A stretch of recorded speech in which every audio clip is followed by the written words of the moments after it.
Cherche mon âme une bonne espérance, fuis le sommeil et la paix des pécheurs.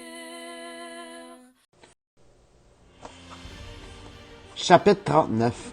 Le temps de détresse. En ce temps-là se lèvera Michaël, le grand chef, le défenseur des enfants de ton peuple. Et ce sera une époque de détresse, telle qu'il n'y en a point eu depuis que les nations existent jusqu'à cette époque. En ce temps-là, ceux de ton peuple qui seront trouvés inscrits dans le livre seront sauvés. Daniel 12, 1. Quand le message du troisième ange aura achevé son œuvre, la miséricorde divine cessera d'intercéder en faveur des coupables habitants de la terre. La tâche du peuple de Dieu sera terminée. Il a reçu la pluie de l'arrière-saison. Les temps de rafraîchissement sont venus de la part du Seigneur. Il est prêt à affronter l'heure de l'épreuve qui l'attend. Les anges s'affairent entre le ciel et la terre. Un ange revenu de la terre annonce que sa mission est finie, que le monde a subi sa dernière épreuve, et que tous ceux qui ont été fidèles aux préceptes divins ont reçu le sceau du Dieu vivant. Apocalypse 7.2. Jésus qui, dans le sanctuaire céleste, a mis un terme à son intercession, lève les mains et s'écrie d'une voix forte. C'en est fait. Apocalypse 16.18. Puis, tandis que toutes les armées angéliques déposent leur couronne, il proclame solennellement que celui qui est injuste soit encore injuste, que celui qui est souillé se souille encore, et que le juste pratique encore la justice, et que celui qui est saint se sanctifie encore. Apocalypse 22, 11. Le sort de tous les hommes a été décidé, soit pour la vie, soit pour la mort. Le Sauveur a fait la propitiation pour son peuple, et il a effacé ses péchés. Le nombre de ses sujets est complet. Le règne, la dénomination et la grandeur de tous les royaumes qui sont sous les cieux sont sur le point d'être confiés aux héritiers du salut. Jésus va régner comme roi des rois et seigneur des seigneurs.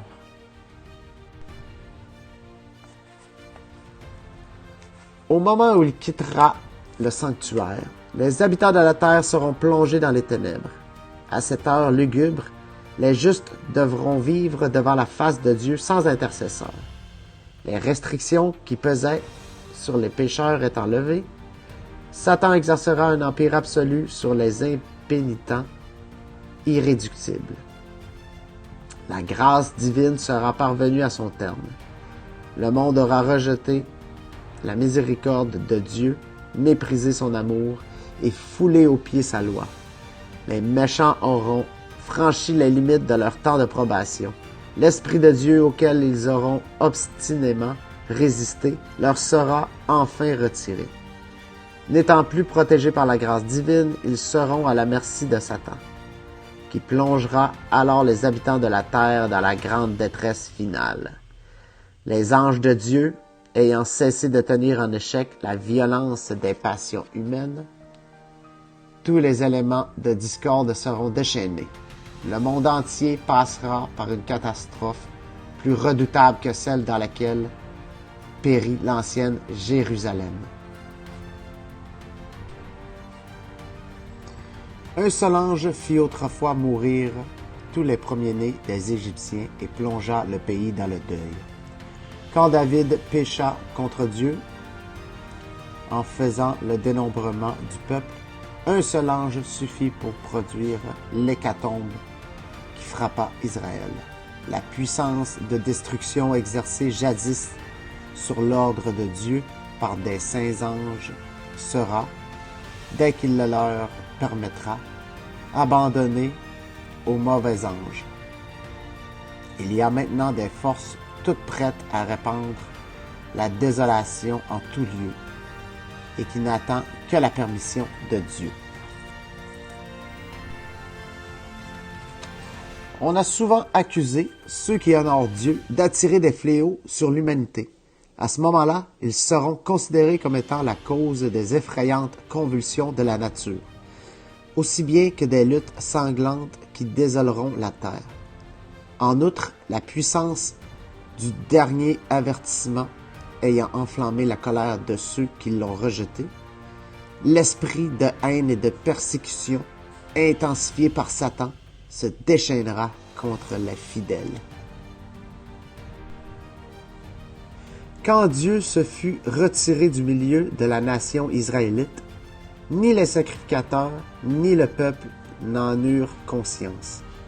Livrés à l'empire absolu de Satan et esclaves des plus violentes passions, ils ne se considéraient pas moins comme les favoris du ciel.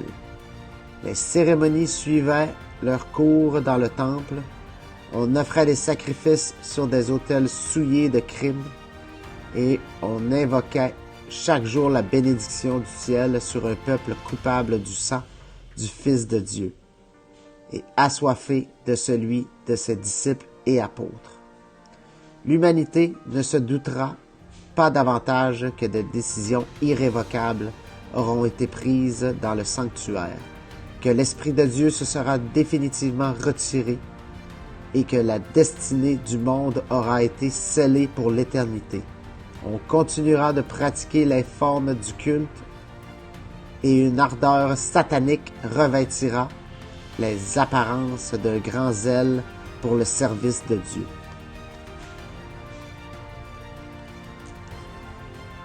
Alors que le jour du repos sera la principale question agitée dans la chrétienté et que les autorités civiles et ecclésiastiques auront uni leurs forces pour imposer à tous l'observation du dimanche, le refus obstiné d'une faible minorité de croyants de se soumettre aux exigences populaires fera d'eux les objets d'une exécration universelle.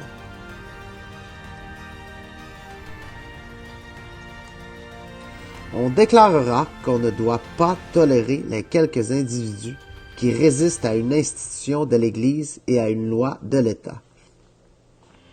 Qu'il est préférable de les sacrifier plutôt que de plonger des nations entières dans la confusion et l'anarchie. Il y a 18 siècles, les chefs du peuple se servaient de ce même argument contre Jésus. Il est de votre intérêt qu'un seul homme meure pour le peuple et que la nation entière ne périsse pas. Jean 11, 50, disait l'astucieux Caïphe. Cet argument semblera concluant. Un décret lancé contre les observateurs du sabbat du 4e commandement les déclarera passibles des châtiments les plus sévères et donnera au public, à partir d'une certaine date, l'autorisation de les mettre à mort.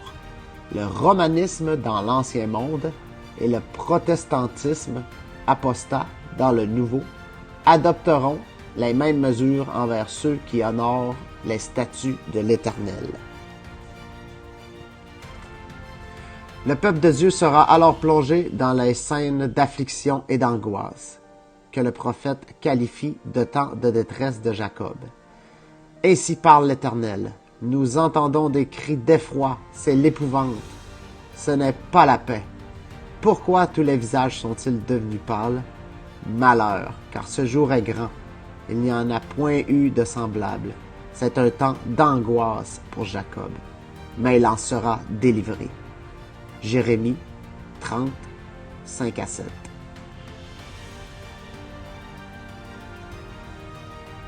La situation du peuple de Dieu en ce temps de détresse est représentée par la nuit d'agonie passée par Jacob à crier à Dieu de le délivrer de la main d'Ésaü. Voir Genèse 32, 24 à 30. Pour avoir extorqué par ruse la bénédiction que son père destinait à Ésaü, Jacob avait dû s'enfuir pour échapper aux menaces de mort proférées par son frère. Après des années d'exil, sur l'ordre de Dieu, il s'était mis en route pour rentrer au pays, accompagné de ses femmes, de ses enfants et de ses troupeaux de gros et de menu bétail.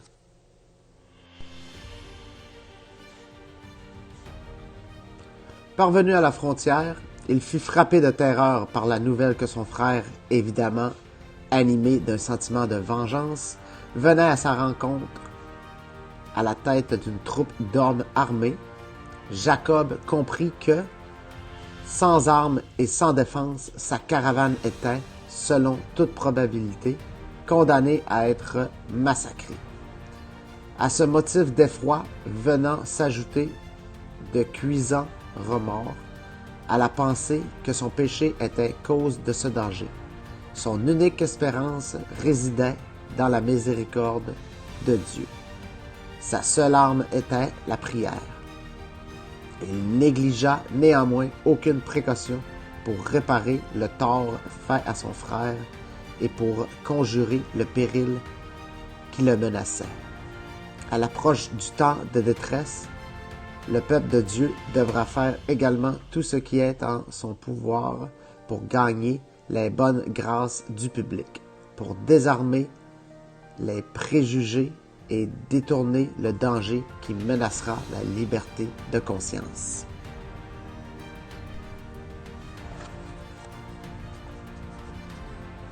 Ayant envoyé sa famille devant lui, afin de lui épargner la vue de son angoisse, Jacob s'isola pour plaider avec Dieu. Il lui confessa ses péchés et il reconnut, avec des actions de grâce, les faveurs dont le Seigneur l'avait comblé. En des termes qui trahissent une profonde humiliation, il rappela à Dieu l'alliance conclue avec ses pères et les promesses qui lui avaient été faites à Béthel, dans sa vision nocturne, alors qu'il se rendait au pays de l'exil. La crise de sa vie était venue. Tout ce qu'il possédait était en jeu. Solitaire, Jacob passa la nuit à prier et à s'humilier. Soudain, une main le saisit par l'épaule. Se croyant assailli par un ennemi qui en voulait à sa vie, il se défendit avec l'énergie du désespoir. À l'aube, l'inconnu, usant d'une puissance surhumaine, appuya sa main sur la hanche du robuste berger qui, momentanément paralysé et soudainement éclairé, se jeta impuissant et sanglotant sur le cou de son mystérieux antagoniste. Jacob savait maintenant qu'il avait lutté avec l'ange de l'Alliance, mais, bien que devenu infirme et en proie à une vive douleur, il ne renonça pas à son dessein. Assez longtemps, les regrets et les remords l'avaient tourmenté. Il voulait avoir l'assurance de son pardon. Comme le divin visiteur semblait se disposer à le quitter, Jacob se cramponna à lui et le supplia de le bénir. À l'ange qui lui disait « Laisse-moi aller, car l'aurore se lève », le patriarche répondit « Je ne te laisserai point aller, que tu ne m'aies béni. » Parole admirable de confiance, de courage et de constance.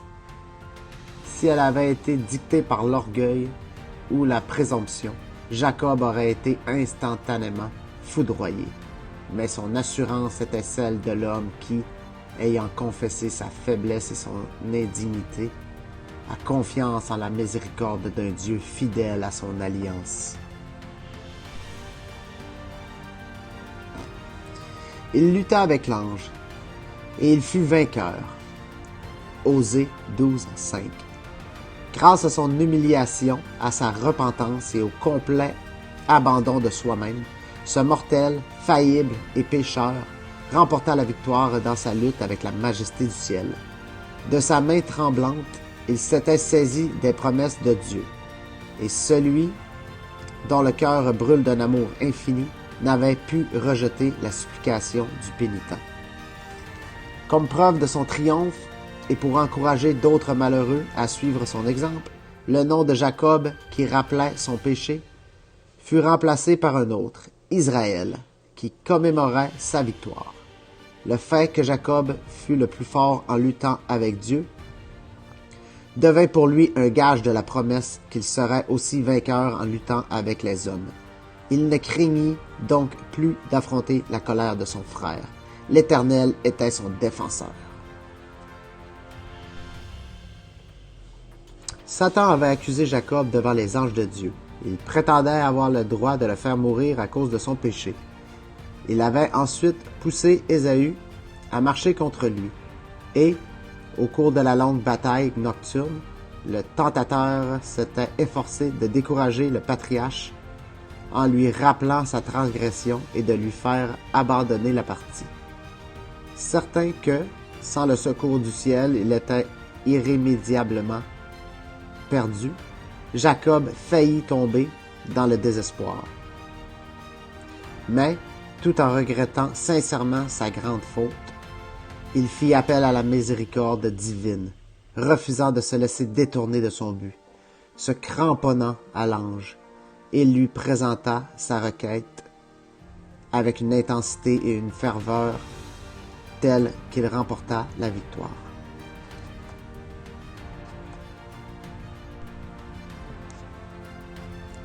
De même qu'il poussa autrefois Ésaü à marcher contre son frère, ainsi, pendant le temps de détresse, Satan incitera les méchants à faire périr le peuple de Dieu, qu'il accusera comme il accusa Jacob. Il considère tous les hommes comme ses sujets. Seul le petit groupe d'observateurs des commandements de Dieu résiste à son autorité, et, s'il pouvait les extirper de la terre, son triomphe serait complet. Mais il verra des anges veiller sur eux, et il en conclura que leurs péchés sont pardonnés. Seulement, il ne saura pas que leur sort a été décidé dans le sanctuaire céleste. Aussi, connaissant exactement les transgressions dans lesquelles il les a fait tomber, il les présentera devant Dieu en exagérant démesurément leurs fautes et en concluant qu'ils méritent, tout aussi bien que lui, d'être exclus du ciel. Il affirmera que Dieu ne peut pas, en justice, leur pardonner et le détruire, lui et ses démons. Il les réclamera donc comme lui appartenant et exigera qu'ils lui soient livrés. Tandis que Satan accusera les enfants de Dieu, il lui sera permis de les assaillir de ses plus fortes tentations. Leur confiance, leur foi et leur fermeté seront soumises à rude épreuve. Il s'efforcera de les terrifier en leur présentant leur cas comme désespéré et la souillure de leurs péchés comme ineffaçable. Il espérera ainsi les faire succomber en reniant Dieu. Eux, en récapitulant leur passé, seront conscients de leur faiblesse et de leur indignité. Ils ne verront que peu de bonnes choses dans tout le cours de leur vie et leur foi sera ébranlée. Bien qu'entouré d'ennemis résolus à l'écraser, le peuple de Dieu ne sera pas inquiet à cause des persécutions. Il craindra de ne s'être pas repenti de tous ses péchés et de s'être privé, en raison de quelques fautes, du bénéfice de cette promesse du Sauveur. Je te garderai aussi à l'heure de la tentation qui va venir sur le monde entier pour éprouver les habitants de la terre. Apocalypse 3:10. S'il avait l'assurance de son pardon, il ne reculerait ni devant la torture, ni devant la mort, mais il redoutera de perdre la vie par sa propre faute et de jeter l'opprobre sur le nom de Dieu.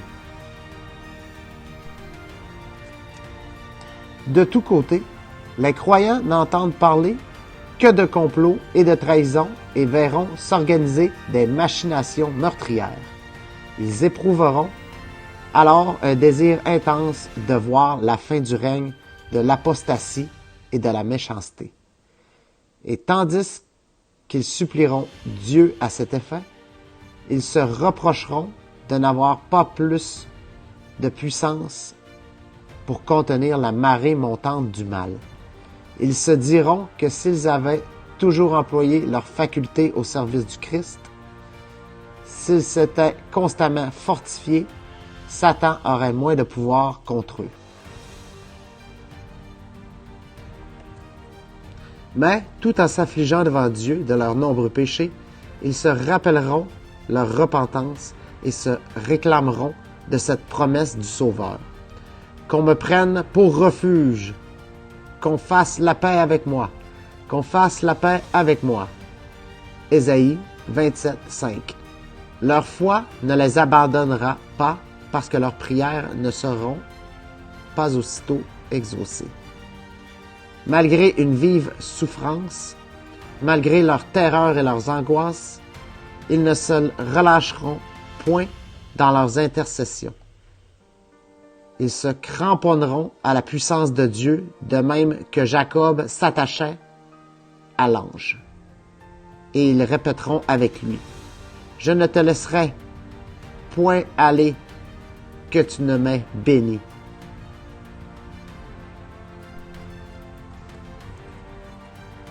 Si Jacob ne s'était pas repenti d'avoir frauduleusement acquis le droit d'aînesse, Dieu n'aurait pas exaucé sa prière et ne lui aurait pas sauvé la vie. Il en ira de même dans le temps de détresse. Alors, si le chrétien, déjà torturé par l'angoisse, voyait se dresser devant lui des péchés non confessés,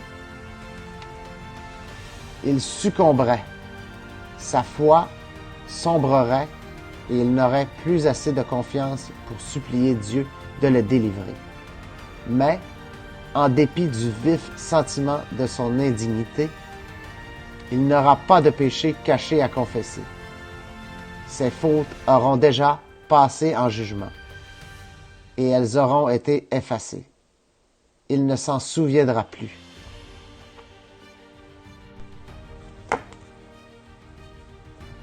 Satan pousse bien des gens à croire que Dieu ne prendra pas garde à leurs infidélités dans les petites affaires de la vie. Mais, dans sa façon d'agir avec Jacob, le Seigneur montre qu'il n'approuve ni ne tolère le mal. Tous ceux qui tentent d'excuser ou de cacher leurs péchés, ou qui consentent à les laisser inscrits, non confessés et non pardonnés, sur les registres du ciel, seront vaincus par le tentateur.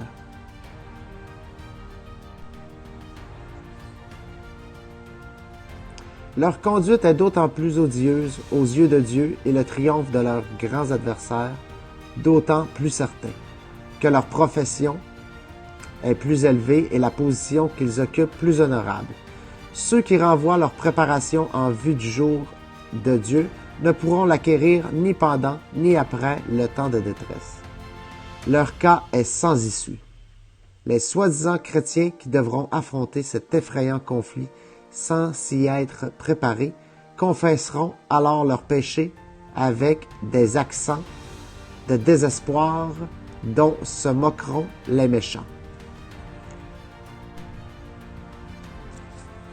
Comme Ésaü et Judas, ils se lamenteront des conséquences de leur transgression, mais non de leur culpabilité. Comme ils n'abhorreront pas le péché, ils n'auront pas de réelle repentance. C'est la crainte du châtiment qui les poussera à confesser leurs fautes. Comme autrefois Pharaon, ils retourneraient volontiers à leur mépris de Dieu s'ils se sentaient à l'abri de ses jugements.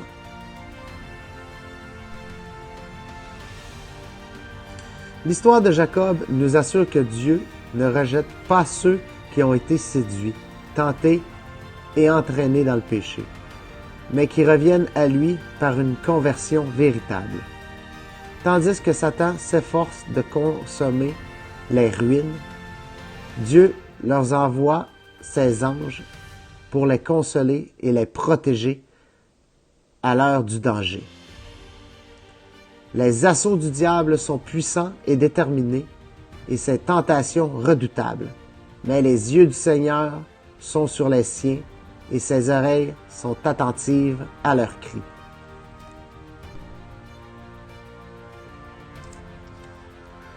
Bien que la détresse des croyants soit grande et que les flammes de la fournaise semblent sur le point de les consumer, le grand épurateur les en fera sortir comme de l'or éprouvé par le feu.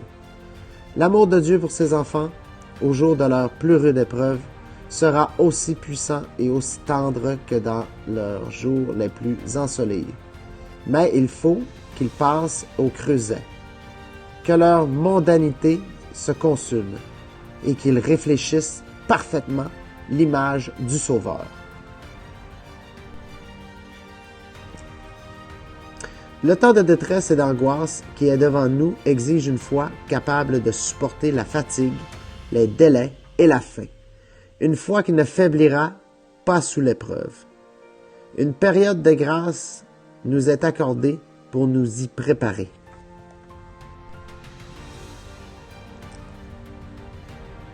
Jacob l'emporta parce qu'il fut déterminé et persévérant. Sa victoire est une démonstration de la puissance de la prière persévérante. Quiconque se saisira comme lui des promesses de Dieu, quiconque aura sa ferveur et sa persévérance, remportera le même succès.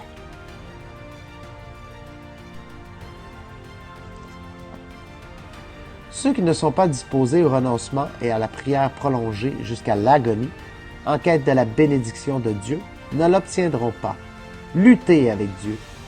Qu'ils sont peu nombreux ceux dont le cœur s'est laissé attirer vers le Seigneur avec toute l'intensité possible.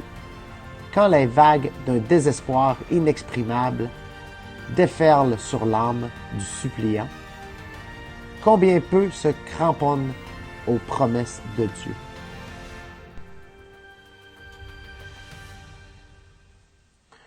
Ceux qui n'exercent que peu de foi maintenant courent le grand danger de succomber à la puissance des séductions sataniques. Et si même ils supportent l'épreuve, leurs angoisses sera d'autant plus profonde au jour de la crise qu'ils auront été moins habitués à mettre leur confiance en Dieu. Les leçons de foi qu'ils auront négligées dans les temps ordinaires, ils devront les apprendre sous la rude pression du découragement.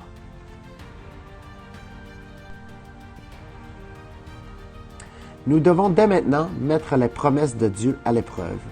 Les anges enregistrent toute prière fervente et sincère. Il vaut mieux renoncer à ses aises plutôt qu'à la communion avec Dieu. Le dénouement le plus complet, les plus grandes privations, avec son approbation, sont préférables aux richesses, aux honneurs, au confort et à l'amitié, sans elle. Prenons le temps de prier. Si nous nous laissons absorber par nos intérêts matériels au point de négliger la prière, il peut se faire que le Seigneur estime nécessaire de nous débarrasser de nos idoles, qu'il s'agisse d'argent, de maisons ou de terres fertiles.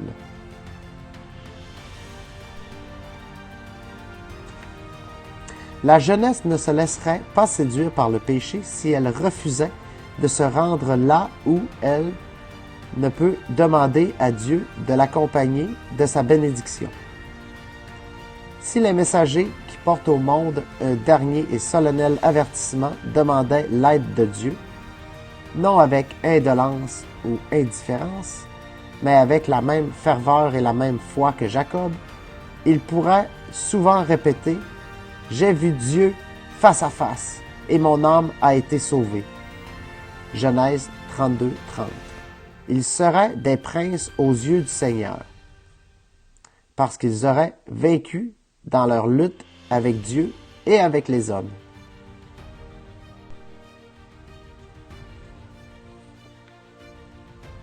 L'époque de détresse telle qu'il n'y en a point eu est imminente.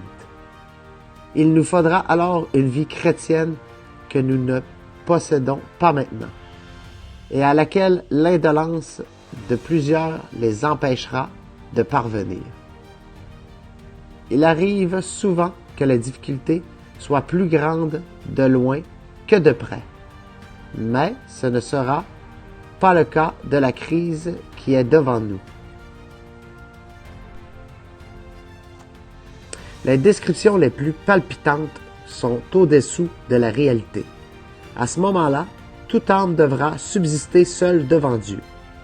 Même si Noé, Daniel et Job se trouvaient dans le pays, « Je suis vivant, dit le Seigneur, l'Éternel. Il ne sauverait ni fils ni fille, mais il sauverait leurs âmes par leur justice. » Ézéchiel 14, 20.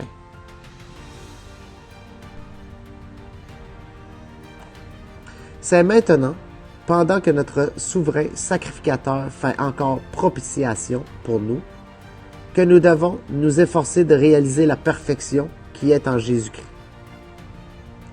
Satan trouve toujours dans le cœur irrégénéré quelques endroits où il peut se loger. Un désir coupable, caressé, donne de la puissance à ses tentations. Jésus n'y céda jamais, pas même en pensée. Il pouvait dire « Le prince du monde vient, il n'a rien en moi. » Jean 14, 30. Jésus gardait les commandements de son Père. Il n'y avait rien à reprendre en lui. Telle doit être la condition de ceux qui sont appelés à subsister au temps de détresse. C'est dans cette vie, par la foi au sang expiatoire du Sauveur, que nous devons nous séparer du péché. Le Christ nous invite à nous unir à lui, à joindre notre faiblesse à sa force, notre ignorance à sa sagesse, notre indignité à ses mérites. La vie chrétienne est l'école où nous devons apprendre à connaître sa douceur et son humilité. Aussi, le Seigneur place-t-il constamment devant nous, non pas des choses agréables et faciles que nous choisirons naturellement, mais des occasions d'apprendre quel est le but véritable de la vie. À nous de coopérer avec lui pour que notre caractère se conforme au divin modèle. Ce n'est qu'au péril de sa vie que l'on néglige ou diffère cette expérience.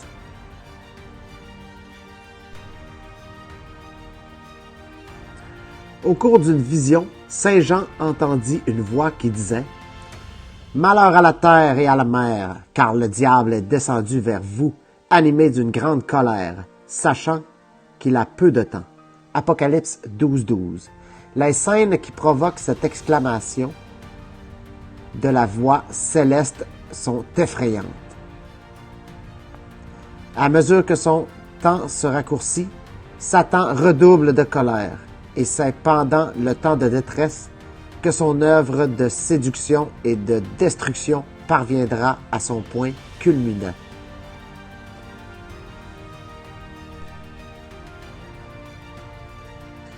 Des phénomènes d'ordre surnaturel apparaîtront bientôt dans le ciel, qui prouveront la puissance miraculeuse des démons.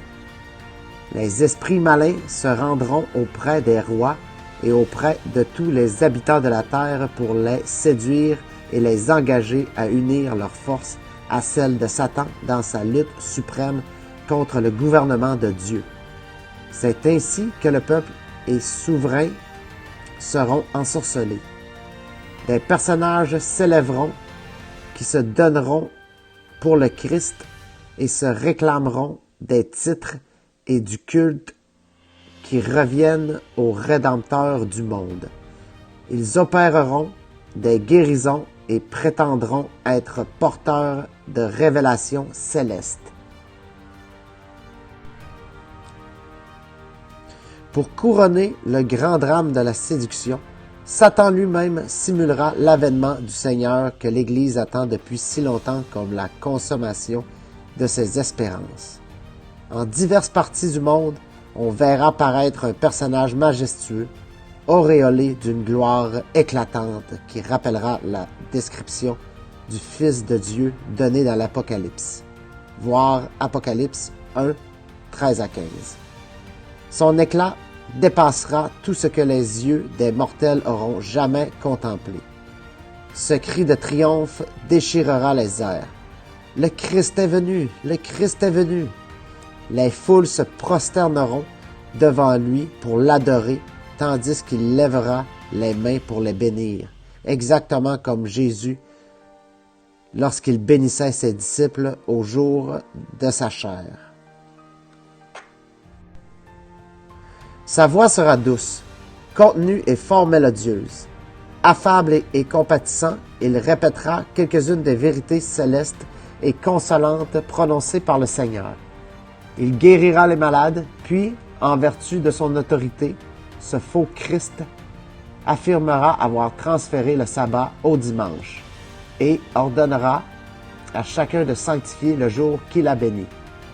Il déclarera que ceux qui s'obstineront à observer le 7e jour renient le Christ, puisqu'ils refuseront de prendre garde aux anges qu'il a envoyés pour apporter la vérité au monde. Cette suprême séduction sera presque irrésistible. Comme les Samaritains éblouis par Simon le magicien, les foules, du plus grand au plus petit, s'écrieront « Celui-ci est la puissance de Dieu, celle qui s'appelle la Grande. » Acte 8, 10.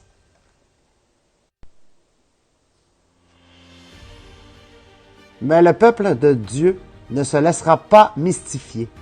Les enseignements de ce faux Christ ne concorderont pas avec ceux des Écritures.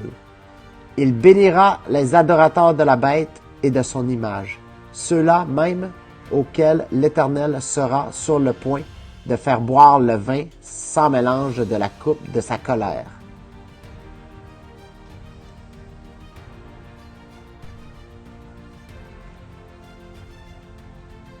Du reste, Satan ne pourra pas imiter tout l'éclat du retour du Seigneur. Jésus a prémuni ses disciples contre toute duperie sur ce point en décrivant clairement le mode de sa venue. Il s'élèvera, dit-il, de faux Christ et de faux prophètes. Ils feront de grands prodiges et des miracles, au point de séduire, s'il était possible, même les élus. Si donc on vous dit, voici il est dans le désert, n'y allez pas. Voici, il est dans les chambres, ne le croyez pas. Car comme l'éclair part de l'Orient et se montre jusqu'en Occident, ainsi sera l'avènement du Fils de l'homme. Matthieu 24, 24 à 27, voire 25, 31. Apocalypse 1, 7. 1 Thessaloniciens 4, 16 et 17. Il n'est pas possible de simuler cette venue qui sera visible pour le monde entier.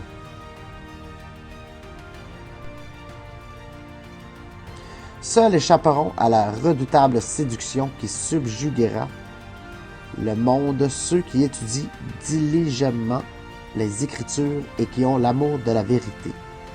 C'est grâce au témoignage de la parole de Dieu qu'ils découvriront le séducteur sous son déguisement.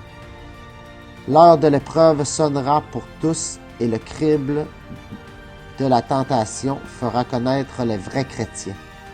Le peuple de Dieu est-il assez enraciné dans la vérité pour pouvoir résister au témoignage même de ses sens?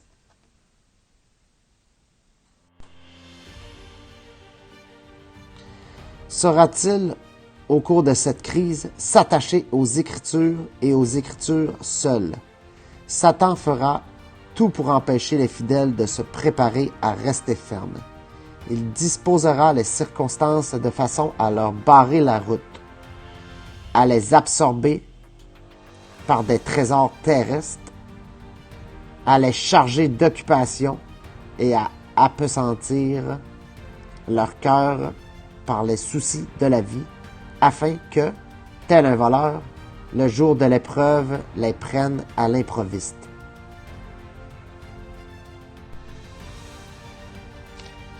Lorsque les différents gouvernements de la chrétienté auront promulgué contre les observateurs des commandements un décret les mettant hors la loi et les livrant aux mains de leurs ennemis, les enfants de Dieu abandonneront les villes et les villages et se retireront par groupes dans les lieux les plus désolés et les plus solitaires.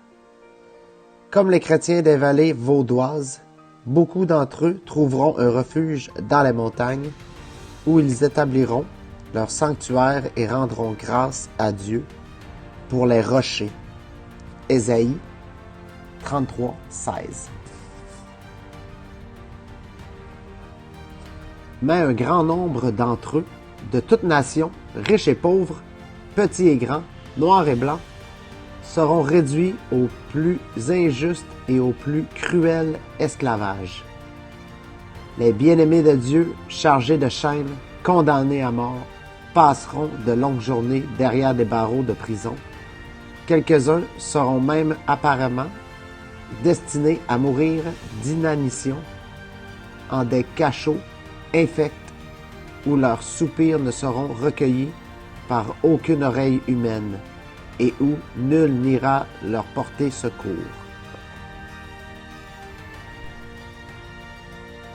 Le Seigneur oubliera-t-il son peuple à cette heure suprême? Oublia-t-il le fidèle Noé lorsque ses jugements fondirent sur le monde antédiluvien?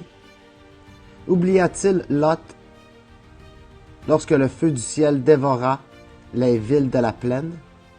Oublia-t-il Joseph en Égypte, au milieu des idolâtres?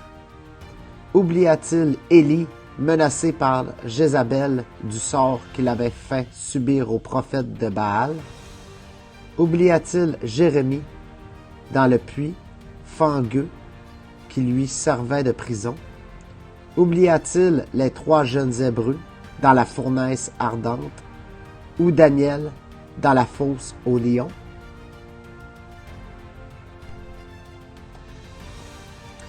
Sion disait: L'Éternel m'abandonne, le Seigneur m'oublie. Une femme oublie-t-elle l'enfant qu'elle allait?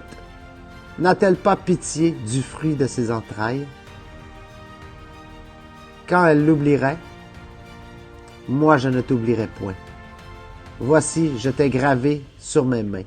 Ésaïe 49, 14 à 16. L'Éternel des armées a dit: Celui qui vous touche, touche la prunelle de mon œil. Zacharie 2, 8.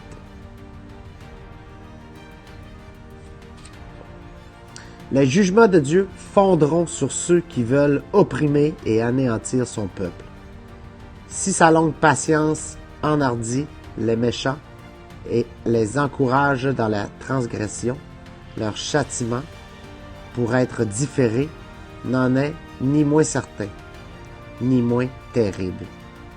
L'Éternel se lèvera comme à la montagne de Pératim et s'héritera comme dans la vallée de Gabaon, pour faire son œuvre étrange, pour exécuter son travail inouï. Ésaïe 28, 21. Punir pour notre miséricorde Père céleste est une tâche étrange, inaccoutumée. Je suis vivant, dit le Seigneur, l'Éternel. Ce que je désire, ce n'est pas que le méchant meure. Ézéchiel 33, 11. Le Seigneur est miséricorde et compatissant, lent à la colère, riche en bonté et en fidélité. Il pardonne l'iniquité, la rébellion et le péché. Et néanmoins, il ne tient point le coupable pour innocent.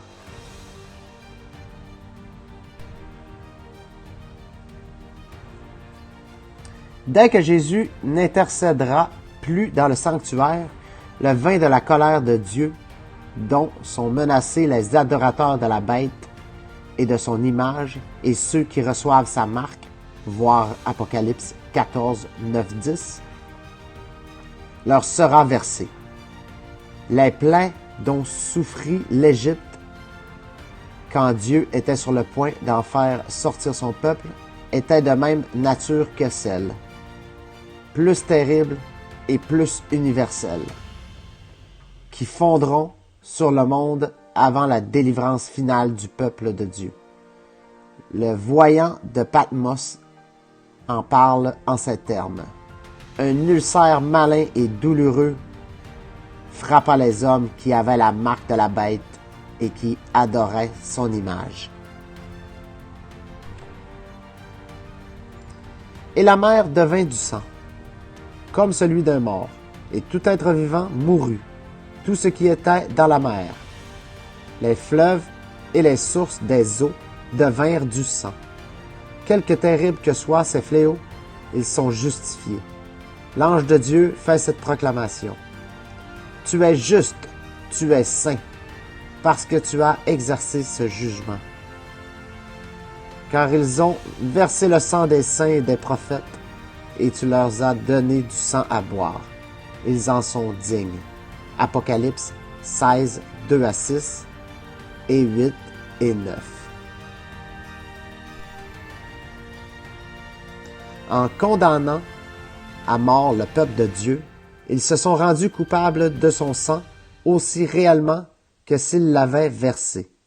C'est ainsi que Jésus déclare aux Juifs de son temps qu'ils sont coupables du sang de tous les justes mis à mort depuis celui d'Abel jusqu'à alors, puisqu'ils étaient animés du même esprit et qu'ils se préparaient à imiter les meurtriers des prophètes.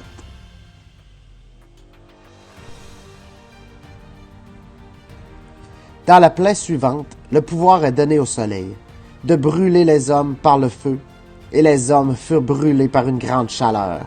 Apocalypse 16, 2 à 6 et 8 et 9.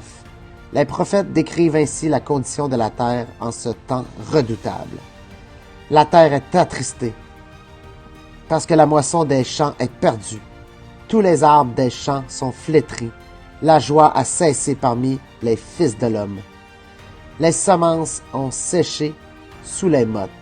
Les greniers sont vides. Les magasins sont en ruine. Comme les bêtes gémissent, les troupeaux de bœufs sont consternés, parce qu'ils sont sans pâturage. Les torrents sont à sec, et le feu a dévoré les plaines du désert. Les champs du palais seront des gémissements, dit le Seigneur, l'Éternel. On jettera partout en silence une multitude de cadavres. Joël 1, 10 à 12, 17 à 20, Amos 8, 3.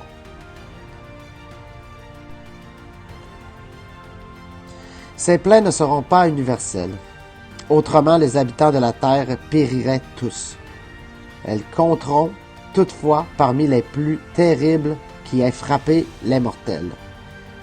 Tous les fléaux dont les hommes ont souffert avant la fin du temps de grâce ont été mélangés de miséricorde.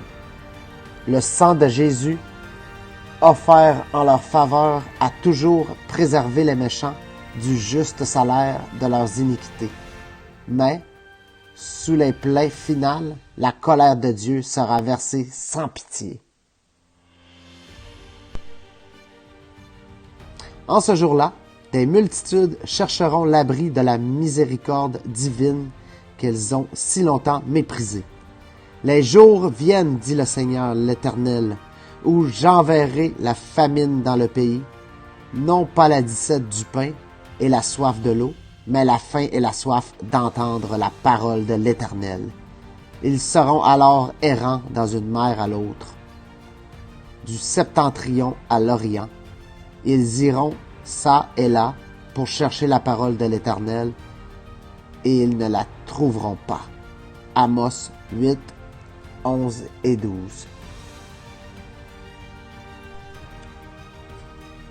À celui qui marche dans la justice, du pain lui sera donné, de l'eau lui sera assurée. Les malheureux et les indigents cherchent de l'eau, et il n'y en a point. Leur langue est desséchée par la soif. Moi, l'Éternel, je les exaucerai. Moi, le Dieu d'Israël, je ne les abandonnerai pas. Ésaïe 33, 16, 41, 17.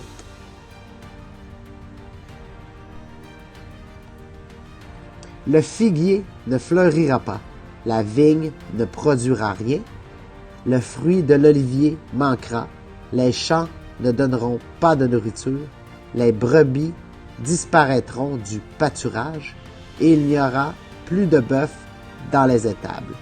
Toutefois, je veux me réjouir en l'Éternel. Je veux me réjouir dans le Dieu de mon salut. Habacuc 3, 17 et 18.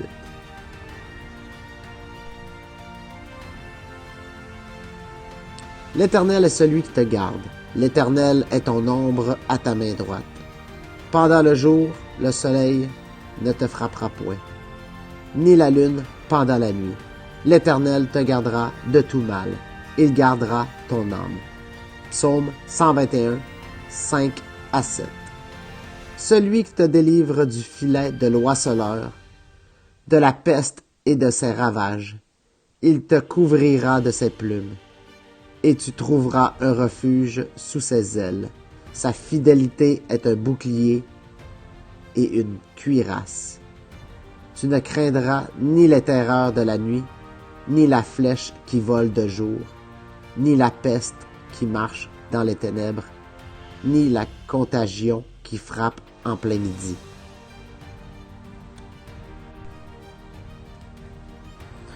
Que 1000 tombent à tes côtés et 10 000 à ta droite, tu ne seras pas atteint, de tes yeux seulement tu regarderas, et tu verras la rétribution des méchants. Car tu es mon refuge, ô Éternel. Tu fais du Très-Haut ta retraite. Aucun malheur ne t'arrivera, aucun fléau n'approchera de ta tente, car il ordonnera à ses anges de te garder dans toutes tes voies. Psaume 91, 3 à 11. Cependant, à vue humaine, le peuple de Dieu est alors sur le point, comme le martyr, de sceller son témoignage de son sang. Il commencera à craindre que Dieu ne l'abandonne à la fureur de ses ennemis. Ce sera un temps de détresse et l'angoisse. Jour et nuit, il cria à Dieu et implora la délivrance. Les méchants triomphent et demanderont en se moquant, « Où est maintenant votre foi? Si vous êtes réellement le peuple de Dieu, pourquoi ne vous délivrez-il pas de nos mains? » Mais les saints se souviendront de Jésus mourant sous le calvaire, alors que des sacrificateurs et des principaux disent dédaigneusement, « Il a sauvé les autres, et il ne peut se sauver lui-même. » Si le roi d'Israël, qui descend de la croix, et nous croyons en lui. Matthieu 27, verset 42.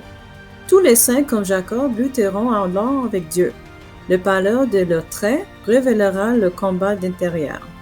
Néanmoins, ils se suspendront par leur fervente intercession. Si les croyants étaient doués d'une vision surnaturelle, ils pourraient voir de groupes d'anges en faction autour de ceux qui ont gardé la parole de la persévérance de Jésus-Christ. C'est avec la plus vive sympathie que ces anges verront leur détresse et entendront leur prière. Ils attendront l'ordre de leur chef pour les arracher au danger. Mais l'heure n'aura pas encore sonné.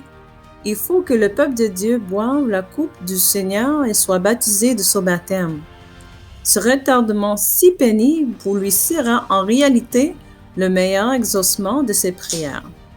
En s'efforçant d'entendre avec confiance l'intervention du Seigneur, il exercera la foi et l'espérance et la persévérance qu'il aura trop peu pratiquée au cours de sa vie religieuse.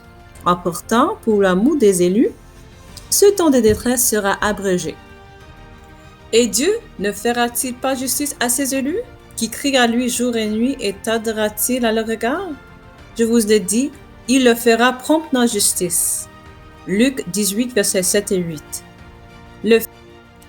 La fin viendra plus vite qu'on ne se l'imagine. Le froment sera rassemblé et lié en gerbe pour les greniers de Dieu, tandis que l'ivraie sera voué au feu de la destruction. Les célestes sentinelles, fidèles à son consigne, continueront de veiller. Un décret général aura fixé le temps à partir duquel on pourra mettre à mort les observateurs des commandements. Mais nos ennemis, en quelques endroits défense leur, se déposeront à les tuer. Mais aucun d'eux ne pourra franchir le cercle redoutable des sentinelles placées autour des fidèles. Quelques-uns de ces derniers seront assaillis au moment où ils abandonneront les villes et les villages, mais les épées dirigées contre eux se brisent et tomberont à terre, aussi impuissants que les fétus de paille.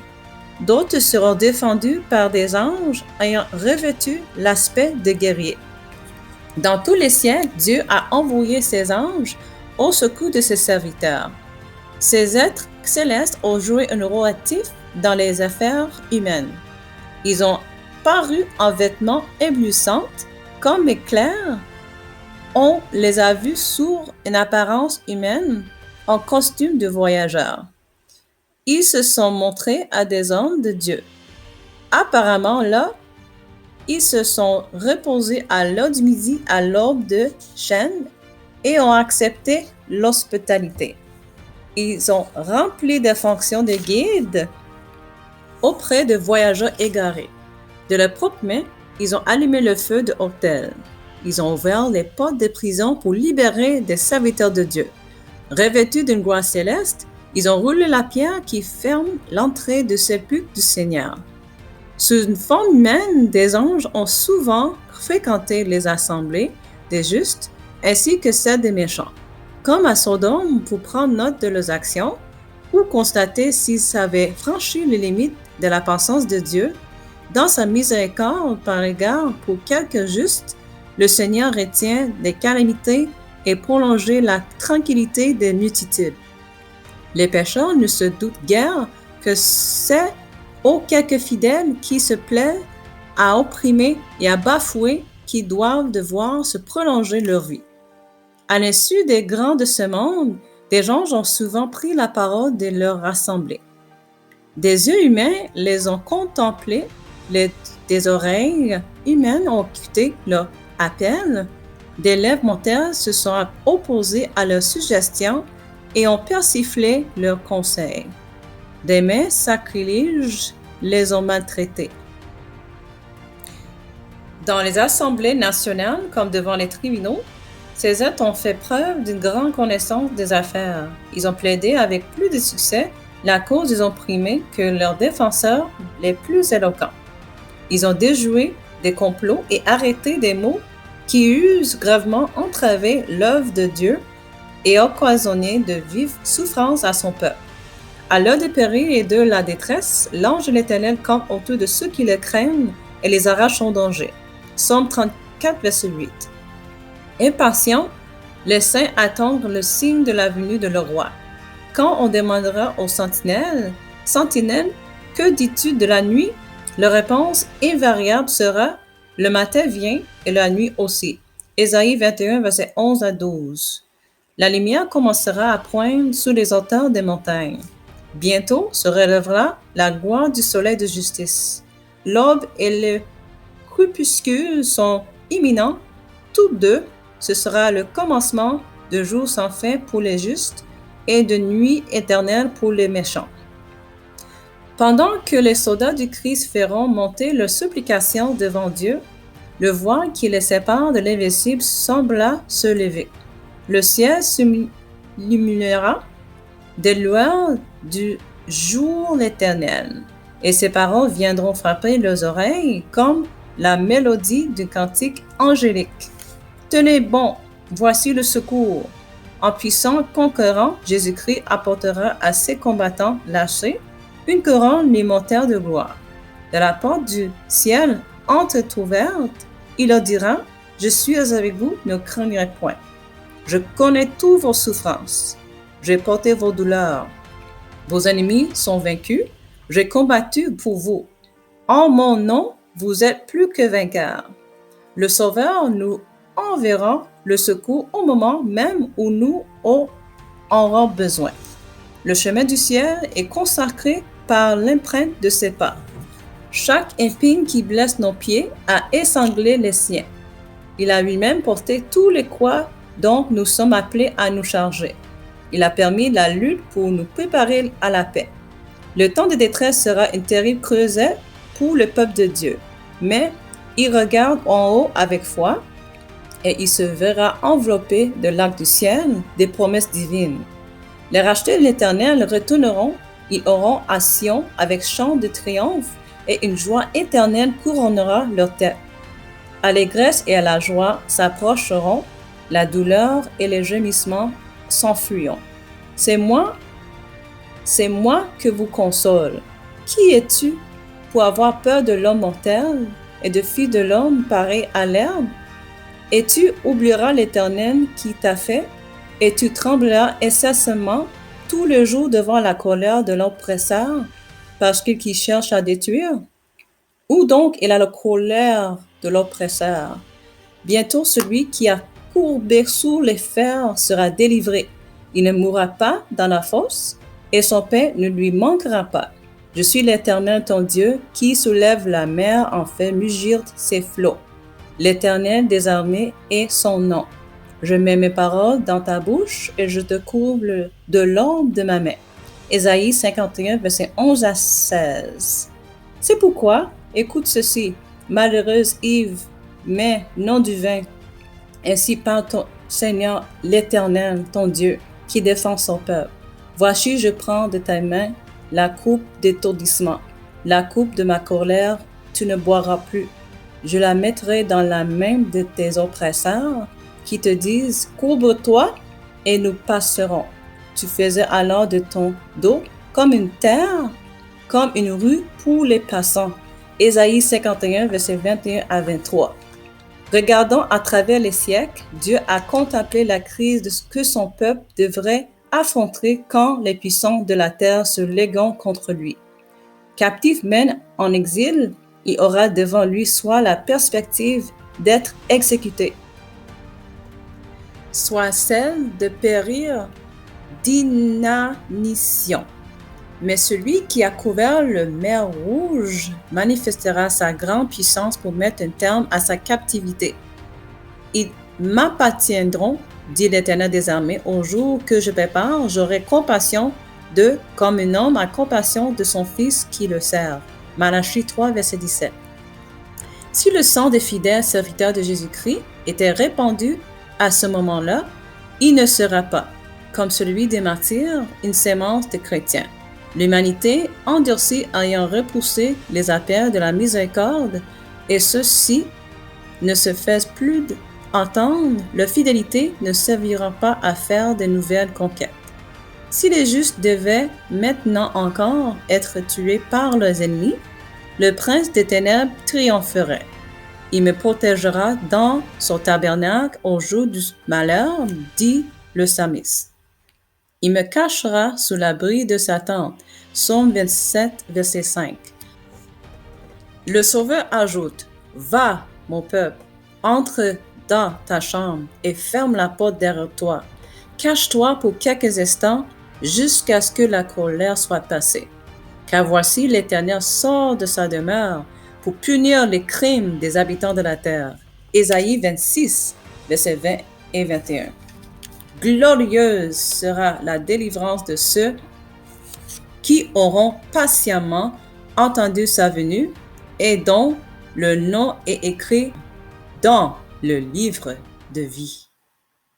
Lota et court, hâtons-nous les avances, où l'Éternel viendra juger les cœurs. Cherche mon âme une bonne espérance, fuis le sommeil.